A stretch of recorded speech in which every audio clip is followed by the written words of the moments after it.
As far as Utah goes, I just think he was entering a kitchen that already had a bunch of chefs and sous chefs. So why did he not work out there?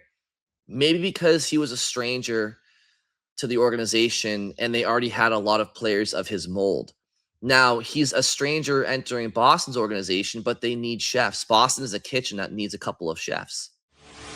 You're listening to the PuckUps Podcast. It's time to hit the ice with Brian D. Felice. Welcome into episode 54 of the PuckUps Podcast. I am Brian D. Felice, and thank you all for joining me. Today's show will be a mailbag episode, so thank you all very much for sending in your comments and questions and taking the time out of your day to do so. I will try to get through as many as I possibly can. But first things first, if you haven't done so already, please go ahead and subscribe to the PuckUps on YouTube, Apple Podcasts, Spotify, or anywhere else that you get your podcast. And to get in touch with me or be a part of the show, you can email me info@thepuckups.com. You can tweet at me on X at @BrianDFelice_. You can tweet at the show at the PuckUps or leave a comment on YouTube, Instagram, TikTok, anywhere the show has a social media account and post content. Now let's start off here with an email from Ben. Ben says, "Hey Brian, wondering if Don Sweeney will now move quickly to try and get our remaining RFAs signed so they don't get offer sheets.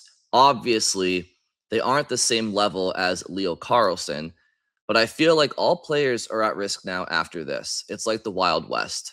So at the time of this recording, Ben, the only RFA remaining for the Boston Bruins to be signed is Matt Patra. And I am curious to see how that plays out. I don't think he is a threat to be offer sheeted. And despite Leo Carlsson being offer sheeted by Danny Briere and the Philadelphia Flyers, to your comment about it feeling like the Wild West, I still think at the end of the day, while I would love it. I love the chaos. I'm here for it. I think NHL GMs should exercise offer sheets more often where a team around the league is in cap trouble and you're in need of talent. And I think that nobody should be afraid to do so. But I do think teams will still be afraid to do so on a frequent basis because it does promote some friction around the league in terms of GM circles. No GM likes other GMs to come and poach their players. And it does kind of set a precedent of, okay, you did that, now the target's on your back. So I do think while I commend Danny Briere for offer sheeting Leo Carlsson, I think the Flyers are a team that needed to take that type of swing. They had the cap space. They need a true number one center of the future. And why not? Why not go for it? Best case scenario, the player signs and the team he's with doesn't match. And now you have a number one center of the future. Worst case scenario, the team matches and now you are kind of, like I said, a target on your back type of GM. And that could be where Danny Briere is going because all indications are that Anaheim will be matching Philadelphia's $18 million offer. So I know this question was more about the Bruins RFAs, but I'm kind of answering the second part here about the NHL becoming the wild, wild west. I don't think that even with really high-end players, offer sheets will be that commonplace, let alone players that we're talking about with the Bruins in terms of their RFAs. So Fraser Minten, Marat Husnadinov, they, I believe, are RFAs next year. Not right now. So in terms of those guys, yeah, sure. Listen, not because they might get offer sheeted, but you should sign those guys sooner than later. If you think that Fraser Minten is going to have a great year this year, but he hasn't really put that on paper yet in terms of having the ability to argue with that for his next contract. If you want to get ahead of what his production you think hopefully is, and you want to get him on a good deal sooner than later, go for it. Because if he has a big year, and he isn't signed yet, well, now his representatives might say, hey, you know what? We want more for our player. So if you believe in the player, I think it's always better to try to sign them earlier. Every situation's different, right? Pavel Zacha is a guy who he's on the final year of his contract upcoming here. He was eligible for an extension on July 1st. Zacha's a different situation. I've said on here I wouldn't extend him right now because I think that we don't know where the Bruins season is going right now.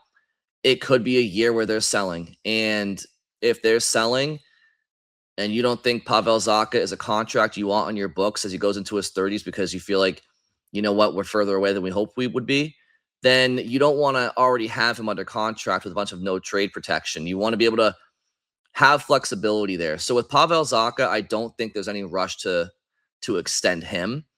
But when it comes to your younger RFAs that are coming off of their entry-level deals, if you believe in the player, I don't see why you shouldn't give them an AAV sooner than later, because maybe it'll end up being a bargain. Maybe you'd have to pay more later if they perform to what you hope that they will. But if you can get them under contract before that point, it's a gamble, but that's kind of when you can have some team-friendly deals. So, yeah, I guess in terms of moving right now, like I said, Matt Patra is the only RFA currently this offseason that they still have to sign. And I wonder what they're doing with him. I wonder if he's somebody that they're still maybe in trade conversations with. But ultimately, if they want him to stay in Boston, the player doesn't have much leverage. So I'm sure that they'll figure something out with him. And that would be all their RFAs this offseason. So thanks for the question, Ben. And I hope you had a good holiday too. Ricky Lemon on Twitter says, Shane Wright for Mason Lohrei, straight up. And honestly, Ricky, I would do that trade if I were the Bruins. I think Mason Lohrei is who he is defensively at this stage in his career. I don't think he's going to get much better on that side of the puck. Offensively, could he still have a ceiling that is yet to be reached? Sure. I don't doubt that. Will that happen in Boston? I don't know. But what I can also say is I feel like Shane Wright's ceiling could be higher than Mason Lohrei's. He was a top 5 pick a couple of years back. Obviously, his career hasn't turned out the way he's wanted it to so far in Seattle. But I think Shane Wright, if this was a 1-for-1 trade and both teams were willing to do so, I would do this if I were Boston, because I think the Bruins, Shane Wright also is younger than Lohrei, but Shane Wright, what is he? Is he just another guy who's been in a bad situation in Seattle and his development hasn't gone according to plan and the opportunity hasn't really been great for him? Or with a fresh opportunity in a new organization, can he be a legit top 6 guy? I don't know if he's ever going to be a top line guy, a high-end top line guy. But hey, if you're the Bruins, Shane Wright should absolutely be a buy low candidate. And I think Mason Lohrei, 1-for-1, listen, you're not giving up Letourneau or Hagens or Minton. Not that they ever would for Shane Wright, because they wouldn't. But you're not giving up any of your top prospects. You're not giving up any of your, future first-round draft picks or anything like that. You're talking about a distressed asset for a distressed asset. So that's the type of change of scenery, quintessential young player for young player type of trade that if Seattle were wanting to do that, then yeah, I would do it if I were Boston. I question if Lohrei alone would be enough there. But yeah, 1-for-1, I would make that trade if I were Boston. James on YouTube says, what could we expect in a Pasta trade? Couple first rounders, sound about right? Hey, he's not happy, ship him out. So James is proposing this on the heels of our conversation last episode, where I was just putting out there the real reality that with the way the NHL is changing, that star players, they're starting to dictate their futures a little bit more if they're unhappy where they are and they really want to prioritize winning. You see it with Dylan Larkin requesting a trade out of Detroit. Who knows what happened with Zach Werenski in Columbus, but apparently he's staying put. Connor Hellebuck quietly, I think, wants out of Columbus or Winnipeg. So, and there's other situations too. Brady Tkachuk went to Florida, right? Like there are things around the league that say, hey, top players, if they're not happy, they might want to go elsewhere. So the last episode was basically talking about why the next year is so crucial for the Boston Bruins. If things go well and they play the young players and they develop pretty quickly and they look promising and the team makes the playoffs, or they don't, but either way, your top players can look at the organization and say, hey, I can see where we're going. That's great. But if top players look around next year and James Higgins kind of has slow development and isn't really producing very much, Fraser Minton takes a step back, Husnudinov takes a step back, Letourneau maybe doesn't play in Boston, and the Bruins are selling at the deadline, and Zacha's gone. Could that upset your top players? And in that situation, wouldn't be entirely surprised if 88 asked out. So, I think it's way too soon to actually be worried about that, but it's worth talking about. It's worth talking about if we're in the middle of the summer and we're just having what if conversations. So, to James's question here, what could you get back in a trade? Well, he would get you multiple first round picks, a top prospect or two, and an impact NHL roster player for sure. He would garner a king's ransom. So again, I don't think the Bruins are there yet, but he would bring back the kitchen sink. He's 30 years old. And he's one of the top forwards in hockey. So you would get a lot. X on Twitter says, this really doesn't track for me, but we will see how Zadorov is when he comes in for camp. It'll be a story, and if he's pissed off, it'll bleed through because he's not going to hide his emotions on this. So this has to do with some rumors, and I want to emphasize rumors because I don't think it's very credible what the rumor was. But I'm trying to think back about, was it David Pagnotta of the fourth period mentioned that the Bruins and the Oilers had a trade in place for Darnell Nurse, but somebody on the Bruins vetoed the trade because they exercised their no trade clause. And he didn't mention who that player was, but then you have bloggers, and you know how Twitter goes sometimes. And apparently Nikita Zadorov is a name that was thrown out there on the interweb. And so as being the player that the Bruins were going to trade for Nurse, and he said no.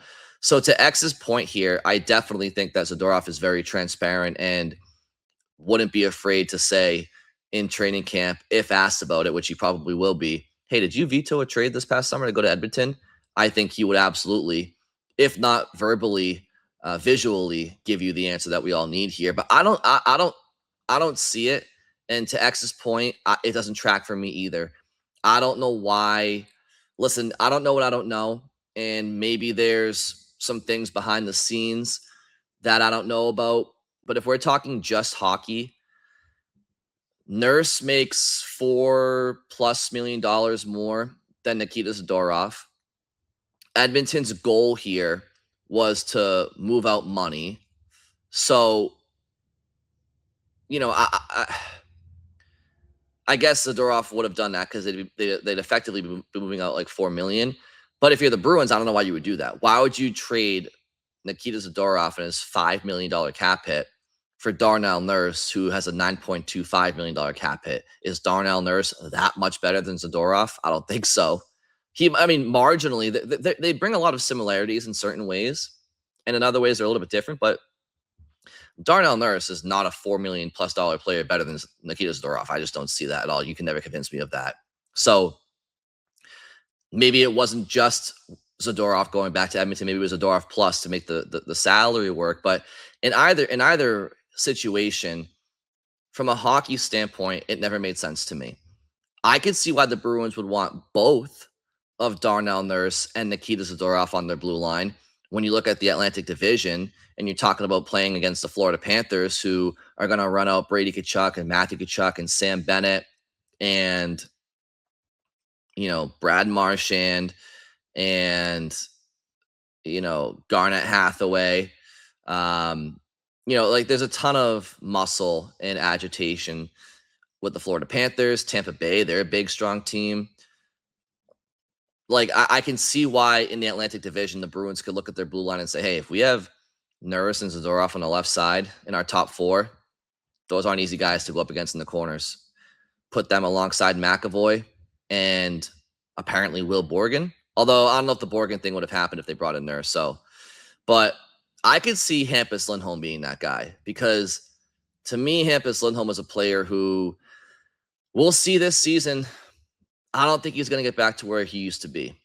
Call it a combination of age and injuries, but I don't think the Hampus Lindholm we'll see going forward is the Hampus Lindholm that we saw when he first came to Boston. Don't look now, but he's already 4 or 5 years older than when we traded for him.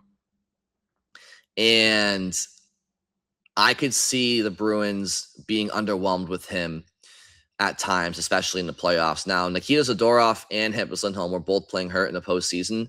Zadorov had like an MCL tear or something like that, and Lindholm was playing through a fractured foot that he had been dealing with since December.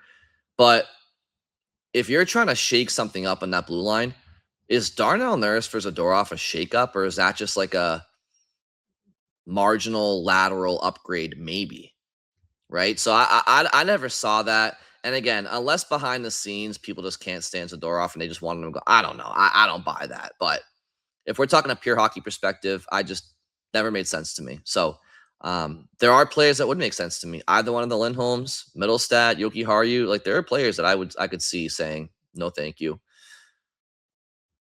I just don't know why the Bruins would try to trade Zadorov. I feel like he's kind of been in many ways kind of like the heartbeat of this team outside of their top players. So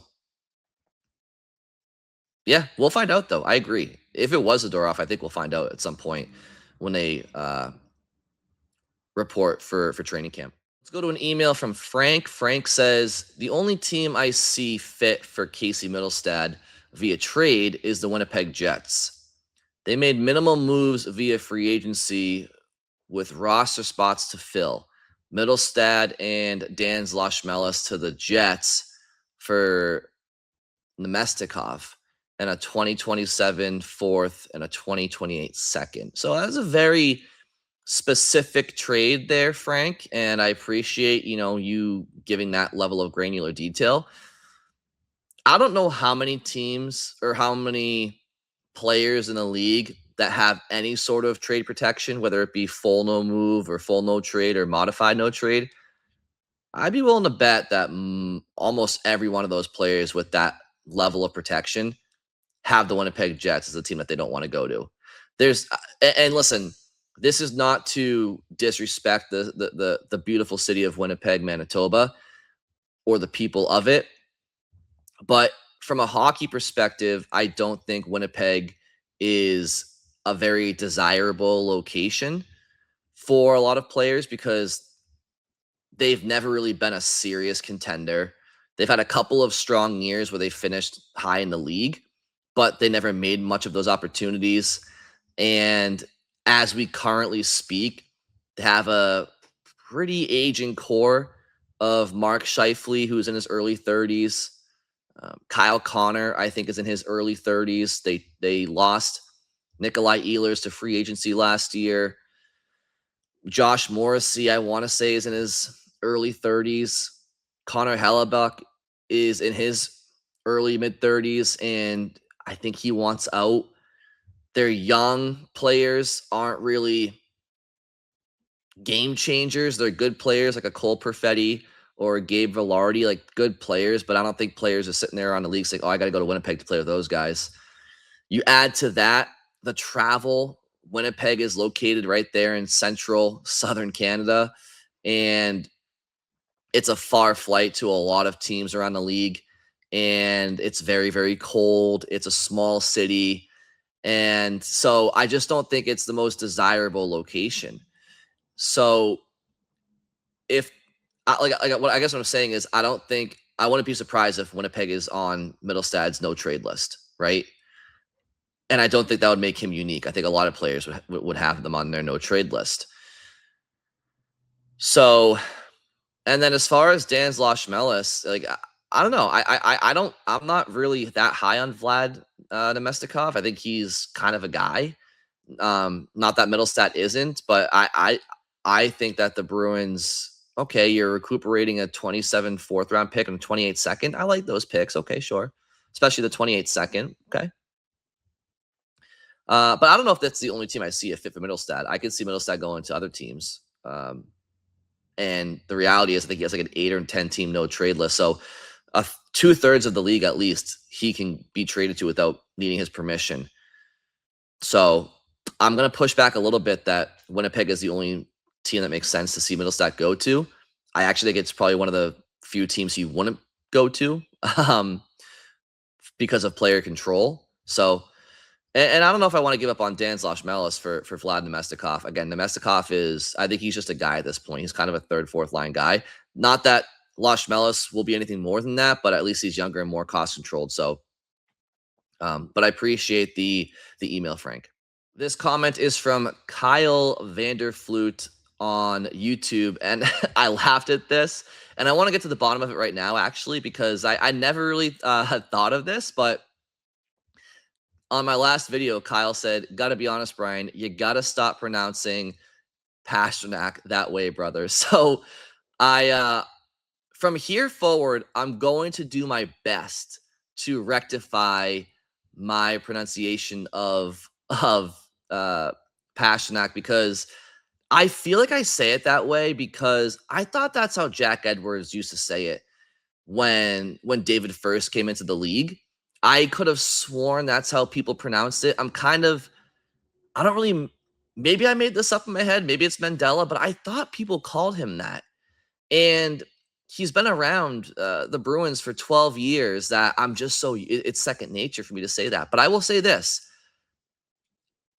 It is kind of hard to casually pronounce it the way that I have been, Pasternak. So to Kyle's point, well, how am I saying it? How's the right way to say it? And from what I am gathering, and I have heard people say it since this come, I'm like, oh, that makes sense. People say Pasternak. So I'm going to try to change from this day forward to David Pasternak. It feels weird to say that. I feel like Pasternak is like how, but I think I'm definitely wrong. So I'm going to change my pronunciation going forward to David Pasternak, because that's how most people, I think, say it besides me. And I can't promise I won't slip up again in the future, but I will do my best. So David Pasternak. Honestly, it is easier to say it that way, so I'm not complaining. But Kyle, I appreciate you keeping me on my toes. Never forget to do that. And that goes for all of you guys. Keep me on my toes. I can't sit here in good faith and talk about Bruins players and management and managers and players around the league and criticize their games and then sit here and not take it myself. So David Pasternak. Still feels weird, but I like it. Thanks, Kyle. Hockey B on Twitter says, interesting conversation on weighing the desires of Pasternak and McAvoy, etc., with what's realistic for the future of the team beyond that core.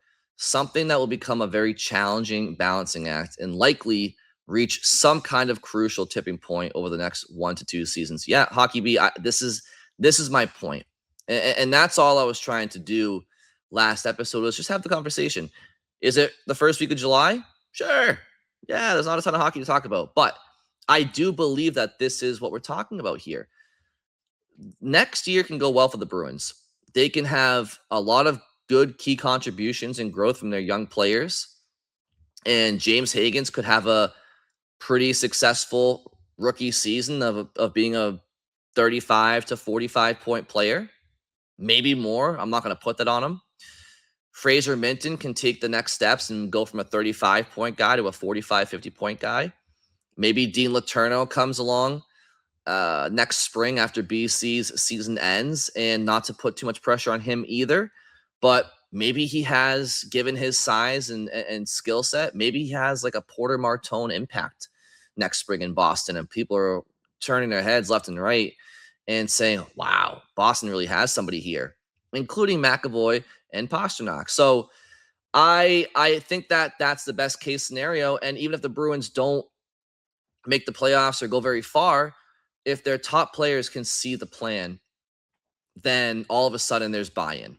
But if James Higgins puts up 10 to 15 points next year and he's traveling back and forth up and down 95, and Dean Letourneau doesn't debut in Boston at any point next year, and Fraser Minton has a sophomore slump, and Husnudinov has a sophomore slump, and Jeremy Swayman takes a step back or gets injured, or there are injuries to key players. Geeky takes a step back. The Bruins are floundering. They're not making the playoffs at the deadline. They trade Zacha. Now Pastrnak is more pissed off. Okay, what's he looking at next summer? What excitement does he have next summer to tell him, hey, I'm pretty close to a championship? Because we all know what he said at the end of last season, and I played it last episode. So this is not me pushing the panic button, but if we aren't having this conversation about hypotheticals of what could happen if things go well versus if things go wrong, then we're not being honest with ourselves here. How can we possibly look at Dylan Larkin and Brady Tkachuk and Connor Hellebuck asking for trade requests, possibly Zach Werenski at one point? Austin Matthews was heading down that road until the Leafs got the first overall pick, and now that may have bought him a little bit of time. They bring in Radish, they bring in Bobrovsky, but okay. If that sixth or seventh overall pick ended up going to the Bruins instead of Toronto winning the lottery, now Toronto's looking at, a very, very bleak offseason. They have very little draft capital to support Matthews with. Darren Radish alone doesn't get Austin Matthews excited. So, Toronto could have been going down a bad path, and they still could be going down a path of a retool or rebuild. And if things go wrong to start the year, don't be surprised if Austin Matthews, says, I'm out of here. So, but if it happens to other players on other teams, why can't it happen to the Bruins' top players in Boston? Again, it's a business. It's a business. So if things aren't going well and McAvoy and Pastrnak can't see the bulletin board plan and they're not encouraged, sure. I'm not saying that they will, but they could. So it's definitely a conversation worth having. And now that we've had it, we can, keep an eye on it. This is from Brad on YouTube. Brad says, maybe I'm a worrywart. I can't help but be concerned why Utah let Peterka go elsewhere after having him less than a year. Does Utah know something? Brad, what I'll say is maybe, but I think more than likely what happened is, and I said this last episode, but in Buffalo, JJ Peterka was a very promising young player, and Buffalo had a lot of promising young players around them, and Peterka wanted to go elsewhere. He wanted to be traded. So that's why he left Buffalo, because he kind of wanted that. As far as Utah goes, I just think it's, he was entering a kitchen that already had a bunch of chefs and sous chefs. So why did he not work out there? Maybe because he was a stranger to the organization and they already had a lot of players of his mold. Now, he's a stranger entering Boston's organization, but they need chefs. Boston is a kitchen that needs a couple of chefs. They have a head chef in Pastrnak, but they need some sous chefs, right? Like I feel like Utah had a well-staffed kitchen and Boston a little bit less so. So I think that Utah looked at him as expendable because they're like, okay, he's a bit redundant here, and we just don't really see the fit. It's all about fit. And I think the Bruins offer a better fit for Peterka. And that's how I feel about that. So, to kind of tie this into basketball, with the Celtics, obviously they recently traded Jaylen Brown. All the conversation about that is like Jaylen Brown wasn't really understanding why, everybody assumed that Jason Tatum was better, why it was his team, and Jaylen Brown wanted to be the guy. And I think a lot of that possibly stems from Jaylen Brown being drafted by the Celtics and being a Celtic before Tatum, right? Like he had seniority over Tatum, and I just don't think he could ever stomach Tatum being the guy when he was drafted after Brown and he played for the Celtics after Brown.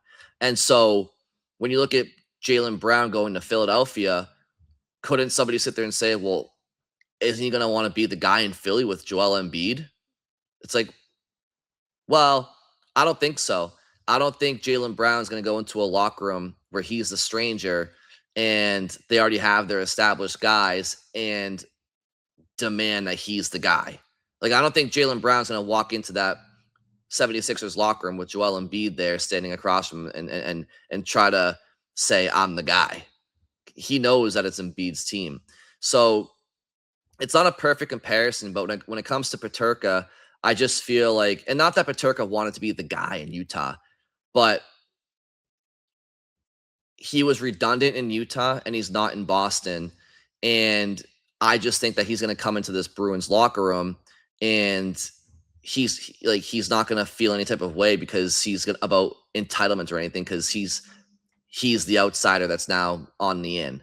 And I just think that there's a human psychology element to things. And so I think it's going to be a good fit. I'm not saying he's going to be a great defensive player. I don't think the Bruins need him to be. Like, how great of a defensive player are a lot of the top forwards on all these NHL teams. You need scoring. So if he can come in and give them, 70 plus points all day, every day, beggars can't be choosers. All right. This email is from Mark. Mark says, hi, Brian. I think the offer sheet to Carlson can benefit Boston, whether Anaheim signs him or not. If they sign him, they need to get NHL defensemen for cheap. We have two, Lohrei and Jokiharju. The goal is to dip into Anaheim's young right shot D-man, Noah Warren and Tristan Leno. One of them could and will probably shake free. If Anaheim signs Carlson, then we probably need to take one of the three older forwards, Kreider, Killorn, or Vetrano, with one of the right shot D-men mentioned above. If that is the case, then you would probably see a forward like Steves be part of the deal to make the money a bit more palatable. I hope Anaheim does not re-sign Carlson. Then that opens up a lot of possibilities and probably keeps a 1-for-1 trade like Lohrei for Leno or Warren.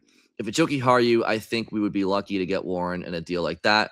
The best possibility would be both Lohrei and Jokiharju to Anaheim for Leno and a 2028 third-round pick. So I think the offer sheet will benefit the Bruins and might open trades beyond Anaheim depending on whether they re-sign him, or would Hampus Lindholm consider a trade back to Anaheim? Save that one for another time. Interesting times. Take care, Mark. Mark, thanks for the email. A lot of interesting tidbits there, and I will honestly take your word for Warren and Leno. I know Leno had a couple of really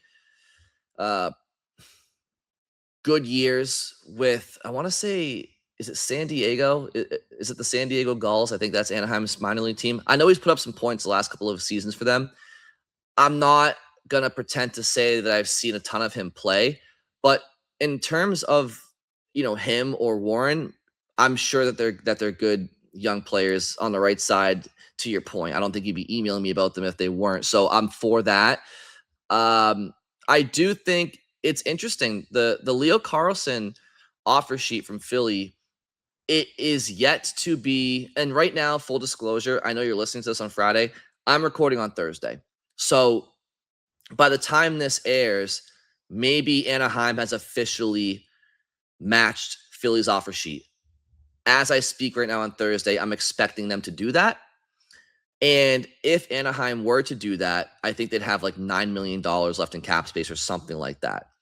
So to your points, Mark, whether Anaheim signs Carlson or not, there's opportunity there to work with them. And don't forget, Anaheim and Boston have been trade partners in the past on more than one occasion.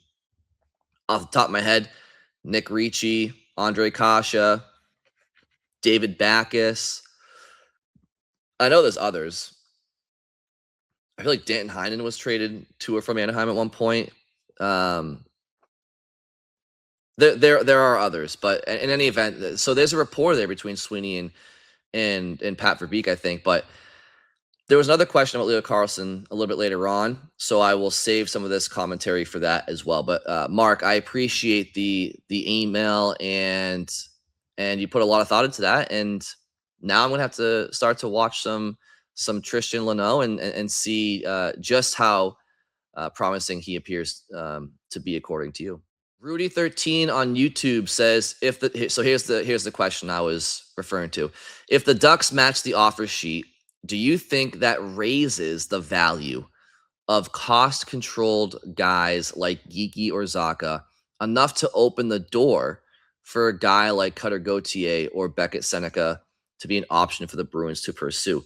So, Rudy, I don't exactly know what these trades would look like and if Anaheim would have the interest in it. But to your point, if they offer Carlson the 18 million that Philly did and they match it, now Anaheim's cap space is down to about 9 million and change. Cutter Gauthier is an RFA right now.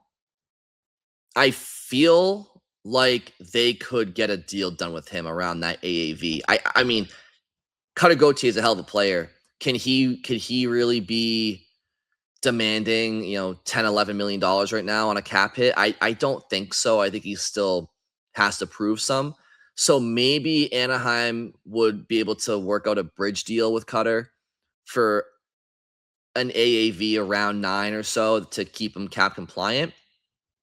And so that would take care of him in the short term, call it another 2 or 3 years.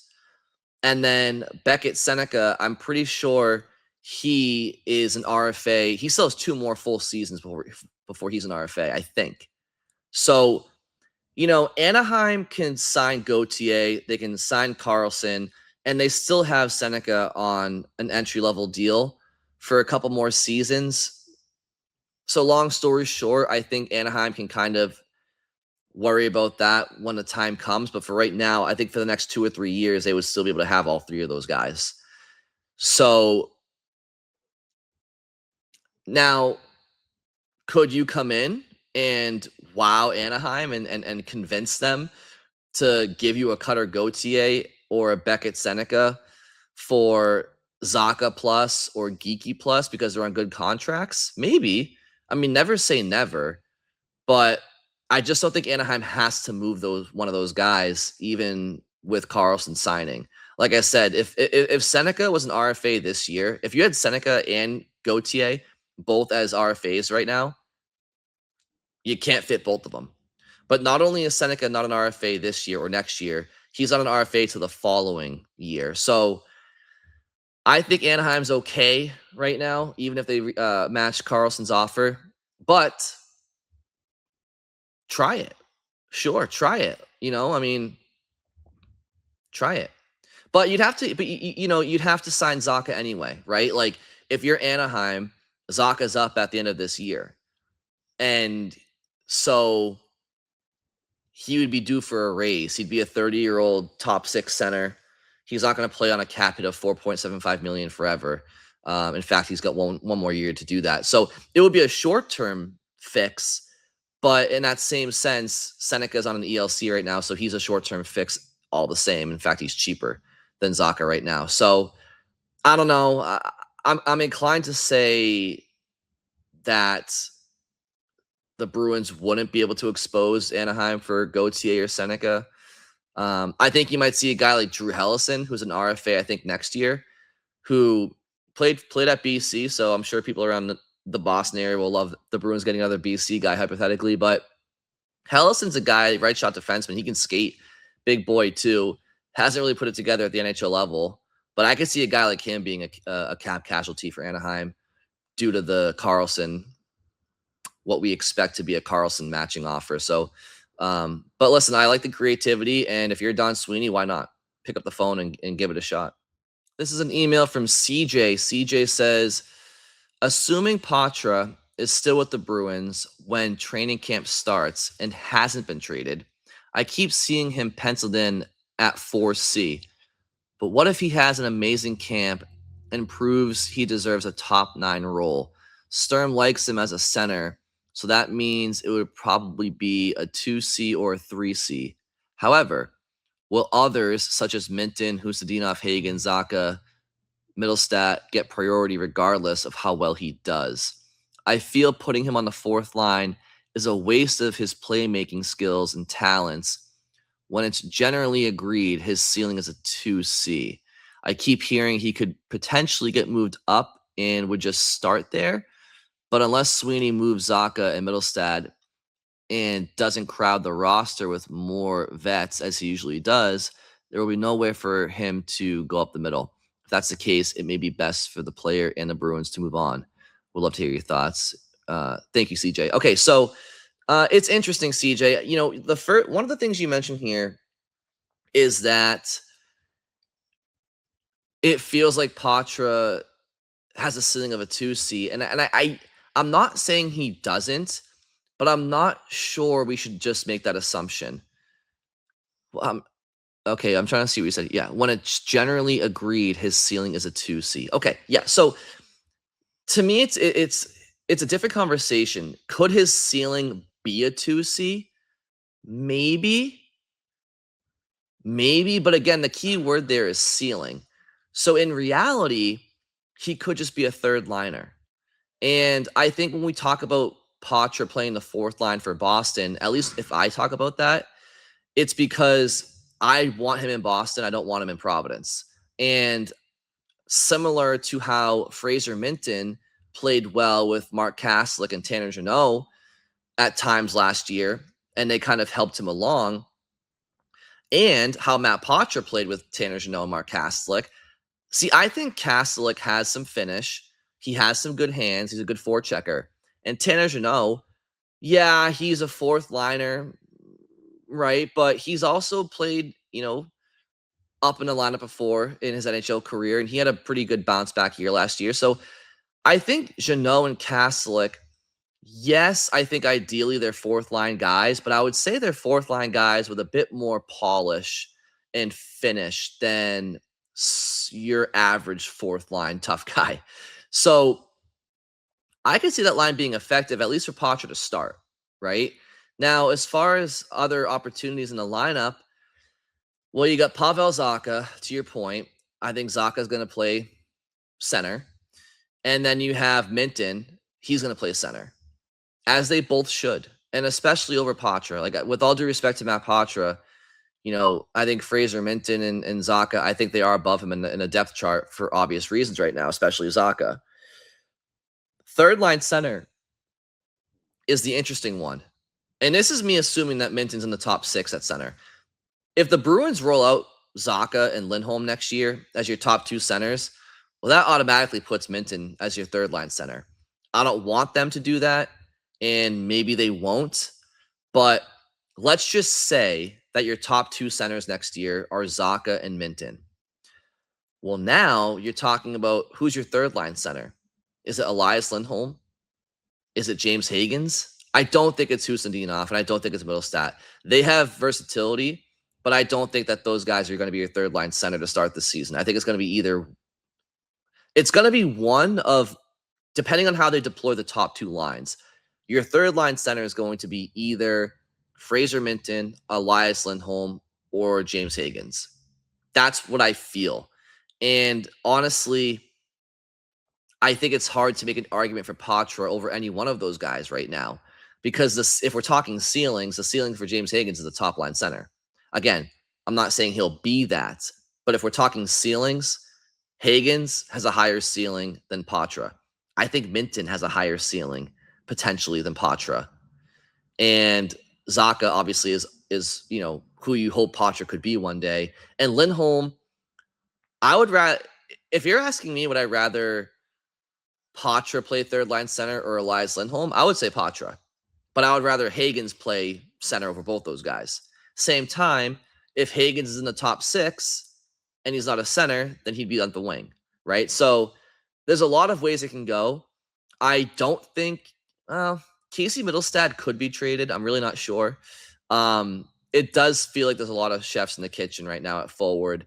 So we'll see how the roster plays out. But if James Higgins and Casey Middlestad and Pavel Zacha and Fraser Minton and Marat Husendinov and Elias Lindholm, if all of those guys who are penciled to be top 9 guys, all with versatility at wing and center, if all of those guys are rostered next year, I still think you could have Matt Patra as your fourth line center. And I think you say to Sean Corrali, who's a great pro, hey, Sean, listen, we want you in the room. We respect you. but we're going to have you as like our extra forward. And your job is going to be to mentor Matt Patra if Corrali's not traded. So it's hard right now in July to really, despite free agency being pretty much in the books, there's a couple of guys out there still, but I can't really recall a off season post free agency where I've been so not confused, but curious about what the Bruins forward lines will be next year, because I could still see it going a lot of different ways. And I think there could still be some movement, if not during the summer, during training camp or early in the season. So I just think realistically for Matt Patra, if he's playing third line center, then what does that mean for Higgins and Minton if your top two centers are Zacha and Lindholm? But if Lindholm is on the third line wing, now there's more flexibility. And if your centers are Zacha, Minton, Patra, and Lindholm's on the wing, and Middlestat might be traded, okay, there's a possibility there. But that means that you're sacrificing Higgins getting reps at center, which might be the case anyway. They might start him at wing anyway. So is Higgins on Patra's wing, or is Higgins in the top six at wing? Clearly, there's a lot of moving parts. So I appreciate the question, CJ. I want to make sure I didn't miss anything there. Ultimately, if there's a log jam and he can't crack into the lineup, then yeah, CJ, I think the Bruins. Listen, I think one thing's for sure: Matt Patra should not be in Providence next year. He should either be with the Boston Bruins or with another team in the NHL, and he should be traded. So I'm with you. I'm not saying that Matt Patra would start next year as Boston's fourth line center and never move up the lineup, but I think it could be his most natural way into the lineup, and it could give that fourth line some much needed speed, and they already have physicality and forechecking tenacity, and I do think that Kaslik and Jeannot and Patra, I think he'd have more finish there than a lot of fourth lines around the league, truly. So I just think that might be the easiest way for him to crack the lineup and then go from there. But we'll see how it plays out. Thanks for the email, CJ. Gary on YouTube says, with it being a seller's market, what could Zacha fetch in a trade in lieu of extending him? Is there anybody out there that could be a young, dare I say, potential core piece in the next 2 years? Interesting question, Gary. I think it kind of depends on when you're trading them. If the Bruins are sellers at next year's deadline because the season goes south and not according to the way that they wanted to, would a playoff team be willing to give you a bigger package for Zacha to help solidify their chance to win a Stanley Cup? Or is his value highest right now? It's tough because if you trade him at the deadline, a team is acquiring his $4.75 million cap hit and his skill set into their top six, maybe even third line, depending on how deep the team is. And that's very, very valuable for a cup contending team or cup hopeful.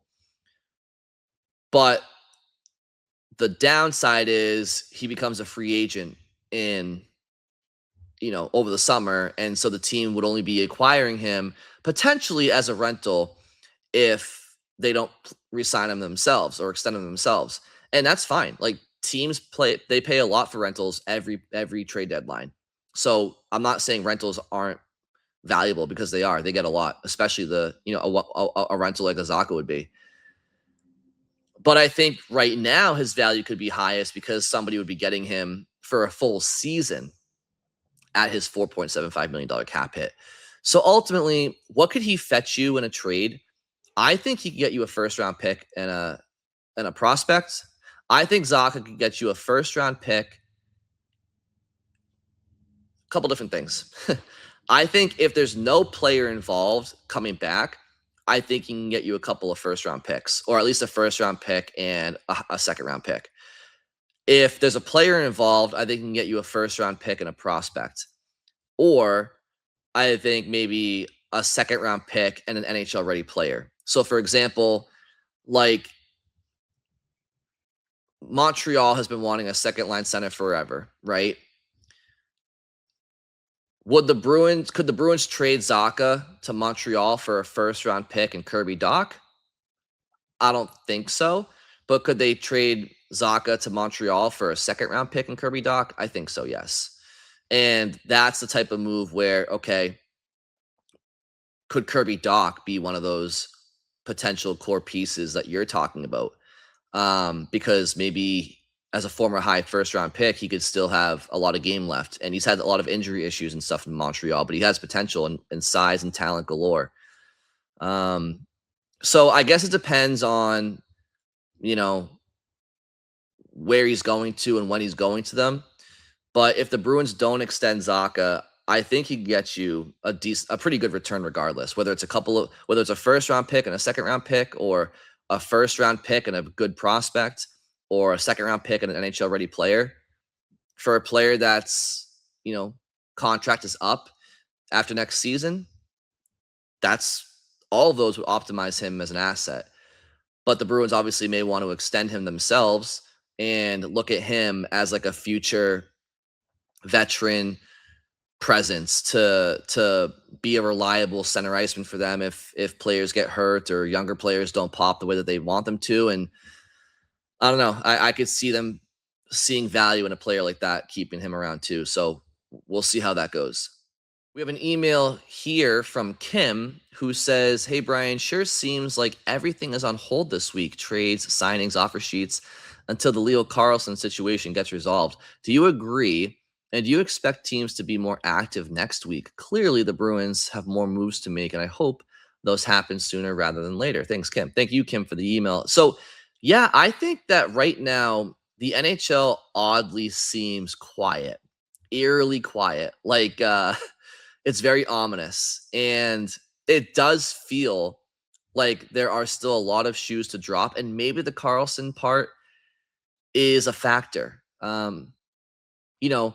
If Dylan Larkin has put a trade request in, is Steve Yzerman not trading him right now because the league's waiting to see if Leo Carlsson signs with Anaheim or stays with Philly after signing the offer sheet?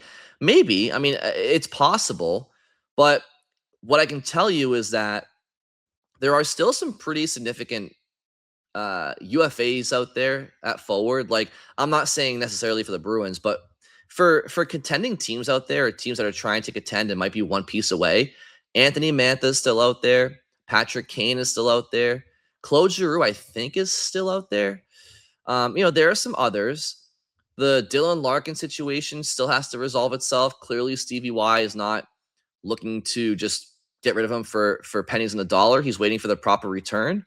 But you don't want him going into training camp next year on that Red Wings team, because you're going to strip him of the captaincy, and it's going to create a lot of distractions in the room. So there is a bit of a Stevie Yzerman can sit there all he wants and say that he's not in a rush to trade him. He's under contract for 4 more years or 5 more years, but you don't want to cripple your locker room before the season even starts by keeping a guy like that around who wants out. So the Larkin stuff has to figure itself out still. Is Connor Hellebuck sticking around in Winnipeg? Nurse got traded. Vinny Trocheck got traded. Those were a couple of trades that were out there that were speculated.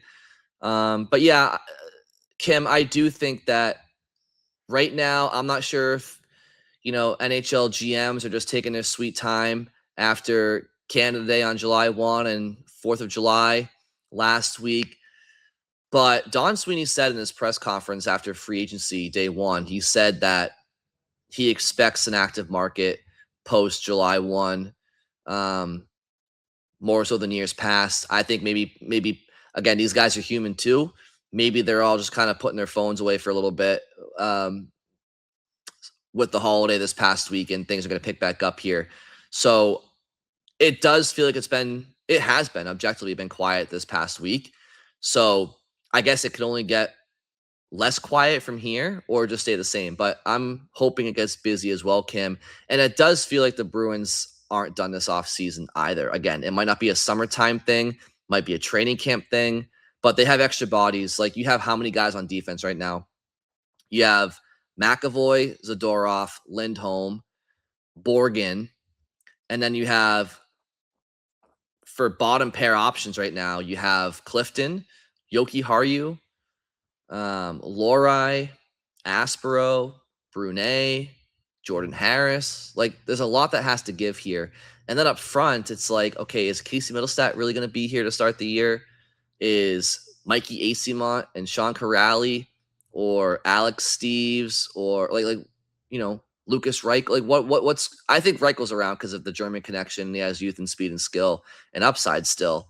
But it just feels like, okay, they moved on from Corpusalo, great. So now DiPietro is going to get his chance. That's great. It just feels like what they did with DiPietro, or I'm sorry, what they did with Corpusalo, they still have to do with at least one or two bodies in the back end and up front too. So could some of those be training camp waiver moves? Maybe, right? Could they be trades this summer? We'll see. So Shane Wright, I mentioned him earlier, but he's not gonna be with Seattle next year. So I think the Bruins should try to find a way to trade for Shane Wright if it's a buy low situation. Why not? Why not? Right? Like don't give up too much for him. But he's 21 years old, right? He was a projected first overall pick before he fell to fourth or fifth overall in his draft year. I mean, he has speed and skill. I think he's a situation of a lack of fit. So in any event, I do think things will get busy because it kind of feels like throughout August, the NHL is going to be away. So I think that if things are going to get done, it's either going to be during training camp or still here in the month of July.